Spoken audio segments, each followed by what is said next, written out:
Troisième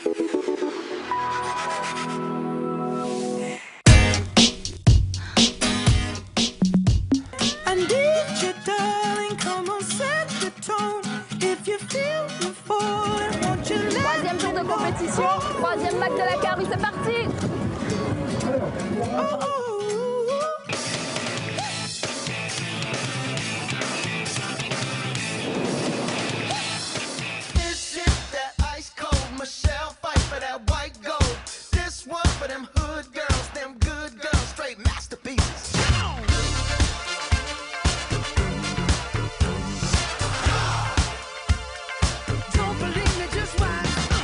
Salut à tous, heureux de vous retrouver pour ce 4e numéro du magazine de la Car Jet. Aujourd'hui, vous le savez, 102 km de course.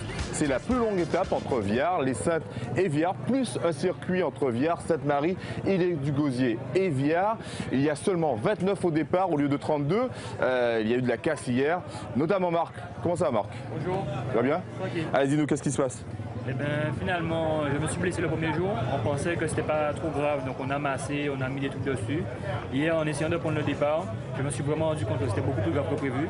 Hier soir, j'étais aux urgences, on a fait des radios, il y avait un docteur et il m'a dit qu'en fait c'était une entorse et que j'étais blessé au genou aussi, les ligaments. Donc du coup, on préfère ne pas prendre le départ. Donc tu prends pas le départ aujourd'hui, mais demain tu vas pas prendre le départ non plus. Non, c'est trop endommagé pour ça. On préfère rester 6 mois en repos et reprendre le championnat l'année prochaine. Voilà, le champion de la Guadeloupe de cette année, le champion du monde 2013, malheureusement. Il n'y aura pas de titre en 2015. Non, pas cette année.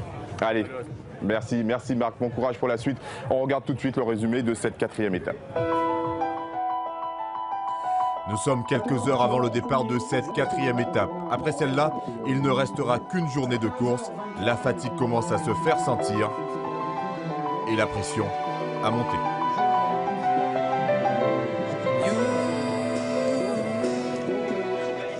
S'il y en a un qui part avant, qu'on lui donne le signal, il prend une pénalité. S'il part après, c'est son problème. Mais en tout cas, ça n'influencera absolument pas la course. Vous repartez, vous laissez la bouée d'évitement jaune à votre gauche et vous partez direction Hot Shot. Fin de briefing, chacun a son idée sur la stratégie de course à adopter.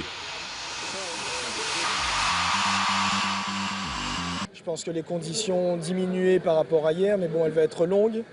Mais ça va être difficile parce que les gars qui sont devant vont très vite, quoi. Donc maintenant, il faut essayer de suivre la cadence et ne plus perdre de temps et même essayer d'en récupérer un petit peu, quoi. Cette étape, elle sera très décisive parce que bon, c'est la plus longue. Donc aujourd'hui, il faudra vraiment attaquer pour rester au contact des leaders. La Car Jet est déjà un peu finie pour nous, donc bon pour moi, je ne sais pas pour Vincent. Mais après, bon, on va quand même essayer de faire un peu de spectacle, mais ça va très vite devant, donc ça va être un peu compliqué, mais on va essayer de donner le maximum.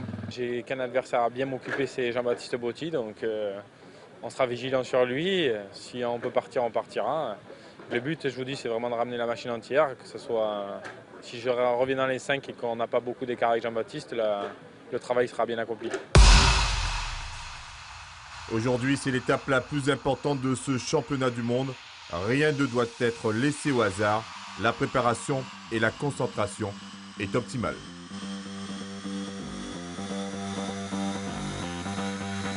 Viard, les Saintes Viard plus Viard, Sainte-Marie, Ille-du-Gosier Viard, soit 102 km.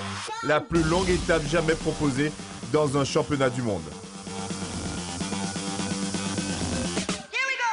29 au départ au lieu de 32. Marc Forbin et Lucas Granger sont out. Cédric Ramassamy ne s'est pas présenté au briefing.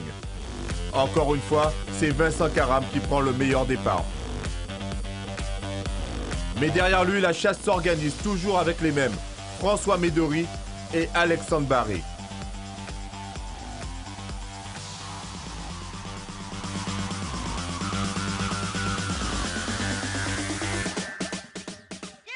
Jean-Baptiste Botti n'est pas très loin.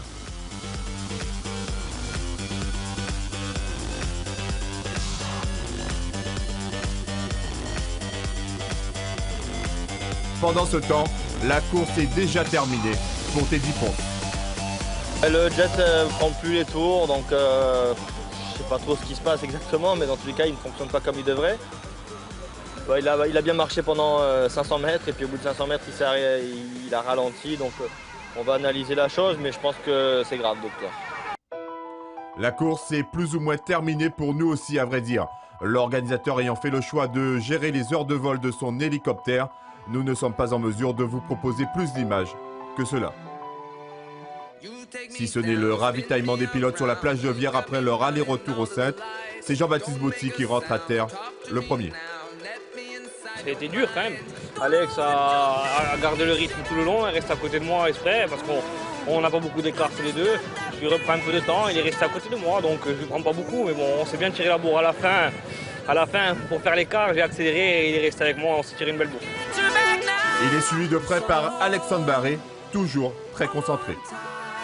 Pour moi, il n'y a rien qui se passe, c'est pas fini là. Tout à l'heure, ça sera fini. François Médori est le troisième à poser le pied à Viard. On va essayer de combler la différence sur les 30 derniers kilomètres, mais c'est quand même très dur. Parce qu'on a à peu près le même niveau et c'est dur de faire la différence. Ils ont réussi à partir avec Alex en revenant des Saintes. Et voilà, je vais tout faire pour remonter sur la fin. Davy Weitilingon est quatrième mais souffre terriblement à l'épaule. Je me suis fait mal,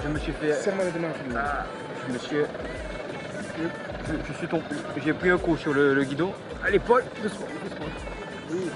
En rentrant au large de Capesterre. Et ça me fait horriblement mal. 10 minutes après, malgré tout, ils repartiront tous l'un après l'autre dans leur ordre d'arrivée.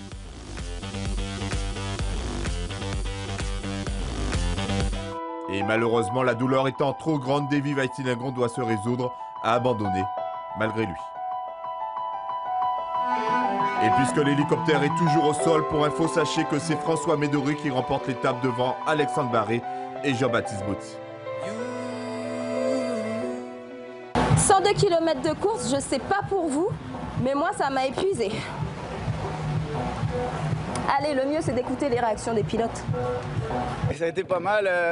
Hier c'était une manche magnifique que j'arrive à gagner de justesse. Aujourd'hui c'était encore plus serré. Je suis reparti du ravitaillement avec environ 20 secondes de retard sur Jean-Baptiste et Alex. Ensuite ils ont fait deux petites erreurs de navigation, ce qui m'a permis de les rattraper et de les doubler juste à la fin. Ça se joue à 10 mètres, des courses de 100 km. C'était vraiment fantastique. La guerre elle continue, aujourd'hui on est monté encore à fond tous les trois et la guerre continue. Bon, la guerre c'est surtout entre moi et Alex, vu qu'Alex est premier et moi deuxième. On a 45, aujourd'hui on avait 45 secondes d'écart, là je pense qu'il a dû reprendre 3-4 secondes encore. Là parce que j'ai fait une petite erreur donc on verra demain. J'ai fait tout ce que je pouvais, j'ai donné tout ce que j'avais. Et depuis le retour des Saintes, je me suis blessé. J'ai tenu avec les deux premiers. Mais après le ravitaillement, je pouvais vraiment plus accélérer. Doublé après l'étape d'hier pour François Médori en 1h44 minutes et 49 secondes. Alexandre Barré, deuxième, rentre à 3 secondes. Jean-Baptiste Botti est troisième à 4 secondes. À plus de 2 minutes, on retrouve le Martiniquais Hugo Fidelin à la 4e place.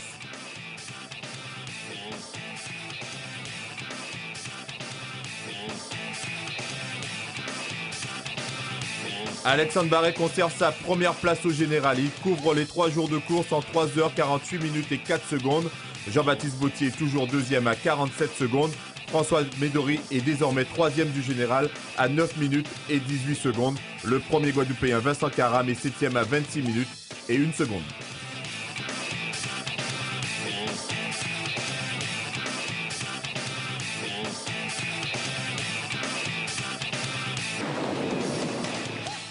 Vous le savez, la Carojet, c'est un championnat du monde, mais c'est aussi un championnat amateur.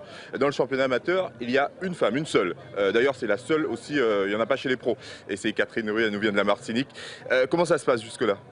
So far, so good, j'ai envie de dire. Jusqu'à présent, je tiens bon, physiquement et mentalement. J'arrive à partir, à finir mes courses. Et puis à être bien, quoi. Je suis heureuse de vivre cette belle expérience, en tout cas, humaine et sportive. Et c'est votre première Carojet, votre première compétition. Comment l'idée vous est venue de la faire? J'ai attrapé un virus l'année dernière en participant aux deux dernières manches du championnat régional de l'ESM. Et puis bon, je me suis dit, ben voilà, je vais me lancer, je saute dans la cour des grands. Je me suis fait mon petit calendrier des courses cette année. Et puis, Carujet, c'est un événement incontournable, un championnat du monde quand même. Alors ça y est, je me suis dit, bon, allez, on y va, on se jette à l'eau. Et j'y suis et je suis très heureuse en tout cas et fière de mes résultats jusqu'à présent. En tout cas, en toute humilité et sans prétention aucune. Merci, bonne chance pour la suite. Merci à vous en tout cas. Allez, on fait un petit point sur le classement du championnat amateur. C'est Jean-Daniel Gertrude le Martiniquais qui domine le général provisoire chez les amateurs en 3h07 minutes et 51 secondes. Christophe Dabricot est deuxième à 3 minutes et 7 secondes. Wilfried Bélizer est troisième à 3 minutes et 31 secondes. Notez donc la 12e place de la seule femme de cette 18e Carujet, la Martiniquaise Catherine Rouy. Elle compte 57 minutes et 6 secondes de retard sur le premier. Voilà, c'est la fin de ce magazine de la Carujet. Désolé pour le peu d'images que nous avions à vous proposer aujourd'hui.